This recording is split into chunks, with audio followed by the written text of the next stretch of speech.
അതെ, സന്ധ്യ വാര്യർ എന്റെ ഈ ജീവിതം അദ്ദേഹം കാണുന്നുണ്ട്. ഒരു കൈയില്ല, ഒരു കൈ ഉള്ളതും ഇല്ലാത്തതും കണക്കാ.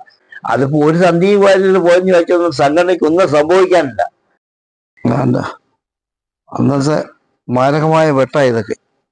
പിന്നെ ഈ കുടിയനുമ്പേനുണ്ട് കണ്ട് അന്നത്തെ വെട്ടുകൾ. അതാണ്ട് കാലും മടങ്ങാനും ഇരിക്കാനും നോക്കാത്തില്ല. അന്ന് വെട്ടിയതാ. CPM ചെയ്ത പണി ചെയ്തൊക്കെ.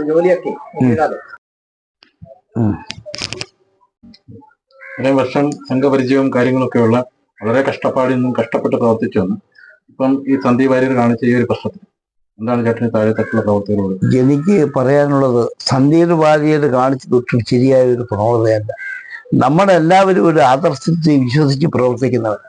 നമുക്ക് നാളെ ചിലപ്പോൾ എനിക്കും വലുതാവാം, ചിലപ്പോൾ വേറെ ആക്കം വലുതാവാം, ചിലപ്പോൾ എനിക്കൊന്നും കിട്ടത്തില്ല. പക്ഷെ ആദർശം എന്ന് പറയുന്നതുണ്ട്.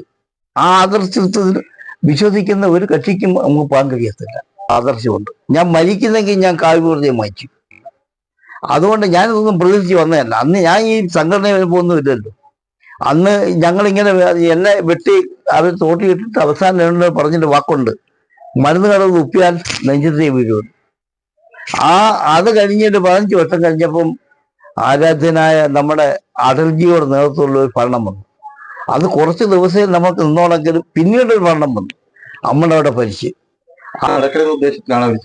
സംശയം എന്നെ കൊല്ലാൻ ചെയ്തതാണ്. അവര് 45ഓളം ആൾക്കാരുണ്ടായിരുന്നു. എന്നെ കൊല്ലാനാണ് ചെയ്തത്. എന്റെ കൂടെ നിന്നിട്ട് നമ്മുടെ ചടങ്ങുകളിലും കാര്യങ്ങളിലും എല്ലാം പങ്കെടുത്തിട്ട് ഇത്രയും നഷ്ടം അദ്ദേഹം സംഭവിച്ചിട്ടില്ല.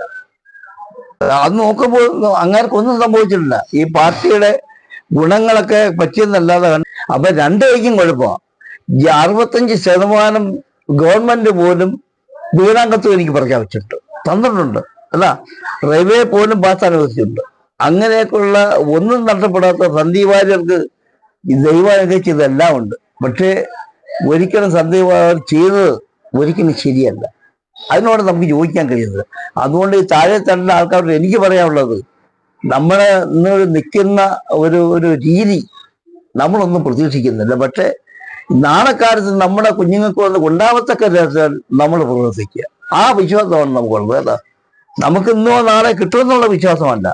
പക്ഷേ നമ്മളെ സഹായിക്കാനും പിടിച്ചു നിർത്താനും ഒരാളുണ്ട് എന്നുള്ളൊരു വിശ്വാസമാണ്. ഒരു കാര്യം പറയാതിരിക്കാൻ കഴിയത്തില്ല. ഡോക്ടർ ജി വളരെ ദീർഘവീക്ഷണത്തോടുകൂടി ചെയ്തതാണ്.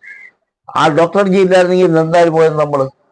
അതിപ്പോ ഒരു സന്ധ്യ വാര്യർ പോയെന്ന് വെച്ചൊന്നും സംഘടനയ്ക്ക് ഒന്നും സംഭവിക്കാനില്ല. അതുകൊണ്ട് എനിക്ക് ഈ സമൂഹത്തോട്, ഈ താഴെത്തട്ടിലുള്ള പ്രവർത്തകരോട് പറയാനുള്ളത്, ഇന്നല്ലെങ്കിൽ ഒരു നാളെ ഉണ്ടാവും. ഇന്നല്ലെങ്കിൽ ഒരു നാളെ നമുക്കുണ്ടാവും. ആ നാളെയുടെ കൂടെ നമ്മളൊക്കെ വേണമെന്നാണ് നമ്മൾ ആഗ്രഹിക്കുന്നത്. അത് ഈ സംഘടന ഒരിക്കലും ആർക്കും തകർക്കാൻ കഴിയത്തില്ല. കാര്യം ഇവിടെ മഹത്തായ പ്രസ്ഥാനം, ലോകത്തിന്റെ മഹത്തായ പ്രസ്ഥാനമായി മാറിക്കഴിഞ്ഞാൽ. അതുപോലെ തന്നെ BJP അംഗീകരിക്കാത്തവരും ആദരിക്കാത്തവരും ആരാ? ജീവിതത്തിൽ ഒരുപാട് ദുഃഖങ്ങളും പ്രയാസങ്ങളും ഈ സംഘടനയ്ക്ക് വേണ്ടി അനുഭവിച്ചവരാണ്, ഇപ്പോഴും അനുഭവിച്ചുകൊണ്ടിരിക്കുക. പക്ഷെ എനിക്ക് നിങ്ങളോട് പറയാനുള്ള ഒരു കാര്യം, നമ്മളതൊന്നും ചിന്തിക്കാതെ നമ്മുടെ ജോലി നമ്മൾ ചെയ്യുക. നമ്മുടെ കർമ്മം നമ്മൾ ചെയ്യുക. ആ കർമ്മത്തിനാണ് വില. നമ്മൾ ഏൽപ്പിച്ചിരിക്കുന്ന ഒരു കർമ്മമുണ്ട്, അത് ഓരോരുത്തരും ചെയ്യുക. ഓരോ സംഘപ്രവർത്തകരും ഓരോ താഴെത്തട്ടിലുള്ളവരും.